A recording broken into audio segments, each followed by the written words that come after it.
What was the biggest coincidence that made you question the fabric of reality? Story 1.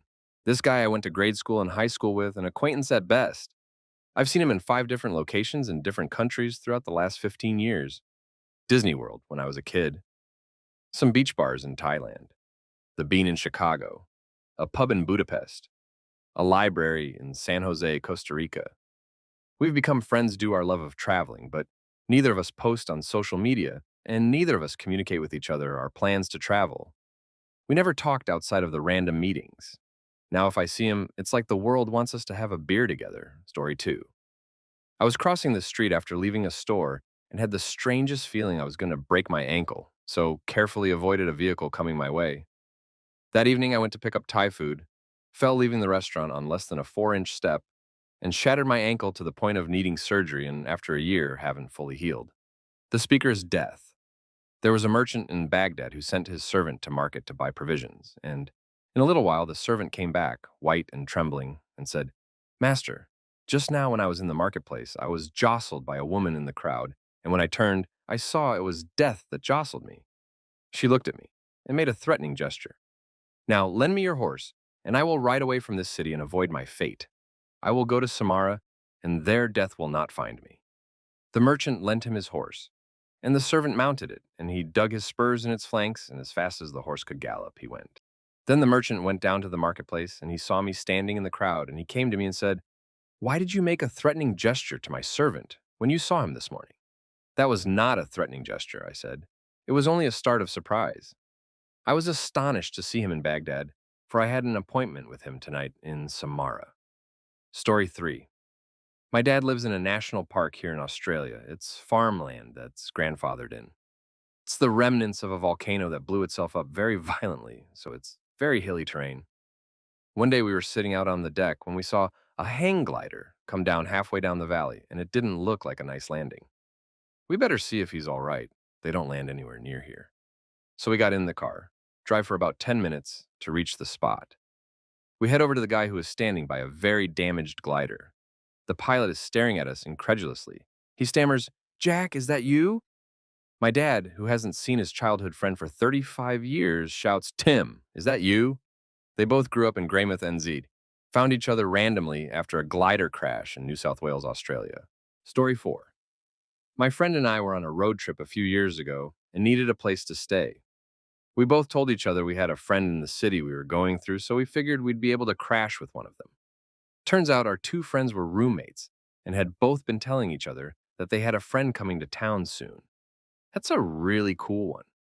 One of my best friends that I knew from church, we lived 40 minutes from the church in opposite directions, went away to university and met a friend who she thought I'd think was cool but never really mentioned him again.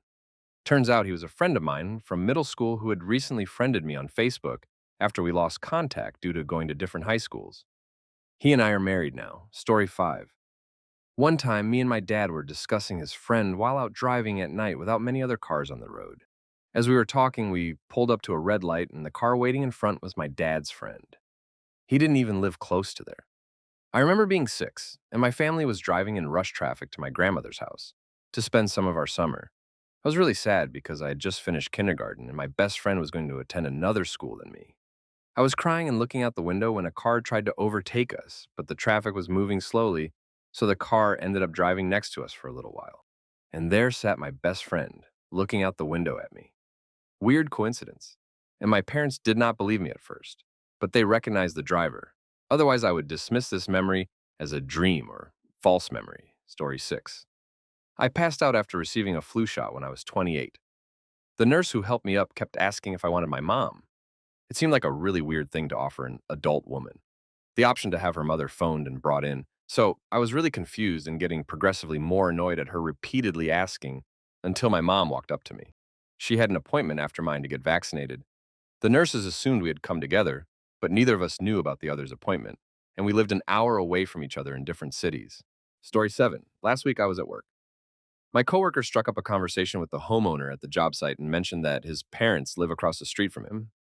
He also asked how long he had lived there. Homeowner responds that it has only been a few months. He just moved to the city from a small town several hours away. Coworker laughs and says he was born and raised in that town. Then asks, "Do you know the Miniplex at the corner of X Street and Y Street. I lived right across from that. Homeowner looks confused. Do you mean at 103 X Street? That was my house.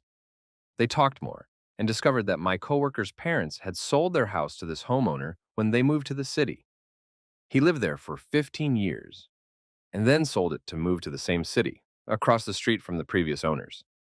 Small world. Story 8. My wife and I were looking to hire a caterer for our wedding, and when we met, my wife and her started talking about their lives a bit. Turns out they had both literally grown up on the same street in a city of 10 million people on the other side of the world. Both had left the city around a decade before immigrating to our current country.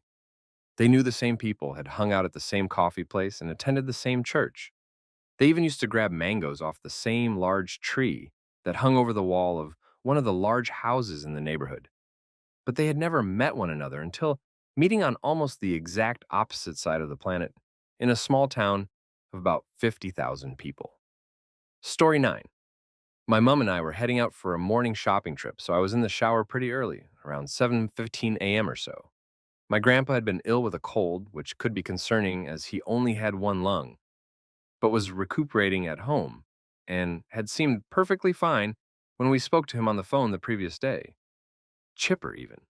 Yet out of nowhere, my brain suddenly went, "We're not going shopping, he's died." I have intrusive thoughts every so often, so I just told myself to shut up and get on with the shampoo. 5 minutes later, Mum bangs on the door to tell me my grandpa had passed away in his sleep and we need to head over to his house. I don't believe in psychics or precognition or anything like that, and I've never even thought of myself as a particularly perceptive person either. Like, I'm as dense as a brick most times, which is why this still has me spooked 14 years later.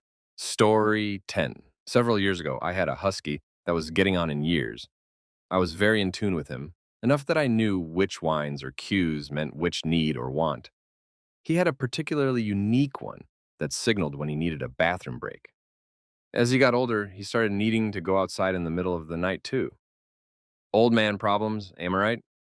When he got to be a bit past 11 years old, my fiance and I started noticing that I could hear him from across the house.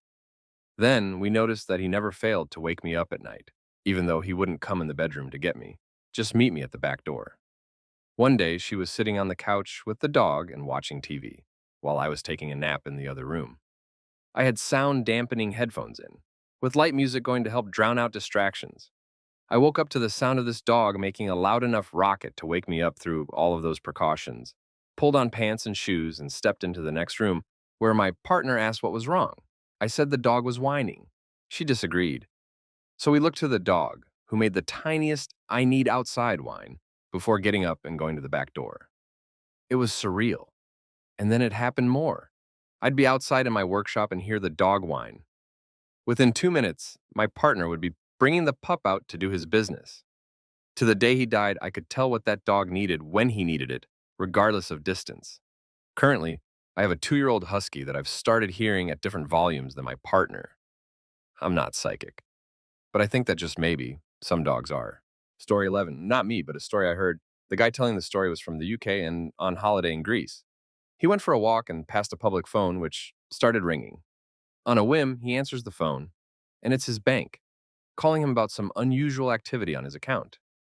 The bank starts asking him questions, but he's still taken aback by how his bank knew his location, this was in the early 90s, and asks them how they got this number. The bank tells him that it's the number they have on file. He tells them that can't be right because he's in Greece, and this is a public phone box. Okay, so the bank tries to work out what happened, and then they realize. Instead of dialing his phone number, they accidentally dialed his account number, which just happened to be the exact number of this phone box in another country that he also just happened to be walking past at the exact same time that they called. What are the odds of that happening? Like 3 to 1 at least. Story 12. Through a series of weird circumstances, I'd never met my best friend's older sister's best friend, despite me also being very close to the sister and being at their house all the time. We finally met one night, and we were all sitting around the kitchen table talking. She and I are both major cat people, and we were talking about our past and current cats. I told her the crazy and horrible story of how my cat had been missing since the night of my senior prom, 3 weeks prior. He was 13 and I was devastated. I showed her a picture of him, and she said something along the lines of, "I don't want to get your hopes up, but he looks a lot like this cat my dad started feeding in our backyard about 3 weeks ago. He didn't have a collar, so my dad thought he was a stray, but he is pretty chunky. It was like 11 p.m., but my friend and I immediately jumped into my car and drove over to the girl's house. As soon as I got out of the car and yelled his name, he came running. He was missing a tooth from a previous adventure, so I pried his mouth open to be 100% sure it was him. The friend lived about 3 miles from me. After we worked out what had happened and how huge of a coincidence it was, my mind was completely blown. The stars aligned so perfectly for me to get my baby boy back. I still get goosebumps when I think about it. Story 13. I had a dream that a friend of mine and I were living in a loft-style apartment with exposed brick and told him about it at band practice. He enjoyed the term exposed brick and used it metaphorically in a song he was writing. Fast forward. 7 years later, both of us living in separate areas than we grew up in all those years, multiple career changes for both. And by coincidence, we both ended up back in the same, different than we grew up in town. A guy I went to college with showed me his apartment, of which he loved, and had a vacancy in their building. But I needed a roommate to help foot the bill. You guessed it. That same guy I had the dream about was looking for a new place to rent. This place had exposed brick and was one of few in the area at that time. Story 14. Okay, not my personal story, but my friend's mother used to tell this story at Halloween when we were kids. It's got no supernatural connotations, and she claims it's totally true. She was visiting Vermont as a kid, late 60s and early 70s, and the power went out shortly after it got dark. Her and her sisters, 3 girls ages 10 to 14, decided to go play with the Ouija board for some spooky times. My friend's mother, being the oldest, just decided to pull a prank on her younger sisters. She asks the Ouija board if someone is there, like a ghost or something. Board says yes. She asks if they're angry. Board says yes. She goes on for a bit, just scaring the living crap out of her sisters, and ends the bit by pointing to the glass door across the room and screaming, "And there he is right there!" Only to shine the flashlight across the room to expose an angry and psychotic-looking bearded man banging and slobbering on the glass. They were immediately scared crapless and ran upstairs to tell their folks. Turns out, the guy banging on the glass was a drunk driver who had hit a telephone pole, and that was why the power had gone out. He was banging on the door to ask to use their phone. Story 15. Was working at a grocery store as a summer job while I finished up one of my remaining classes before I graduated college. Management was messing with my schedule and hours, didn't respect the fact that I had class, and weren't willing to work with me about cutting my hours down a little, working 20 instead of 25 hours a week. Was thinking about quitting and went to talk to my manager in her office, where she said, "I guess you'll have to pick employment, or your class. Now go help up front." Next customer came up to the line, didn't know my manager, and I just had this conversation and said, "You deserve more than this job. Tell them to back off."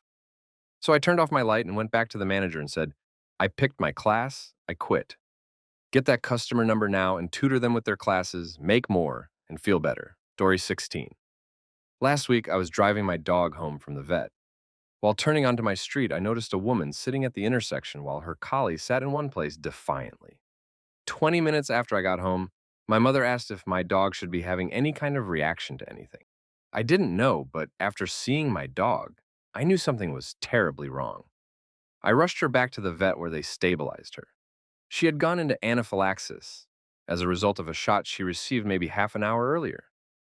I called mom to tell her, and she gasps, "We were out front earlier and a woman had to stop walking with her collie. She told us all about how her dog recently went into anaphylaxis." Story 17. I've had a few, but this was the most recent. About a month ago, I decided to put on a movie. But not just any movie. I wanted to put on a random movie.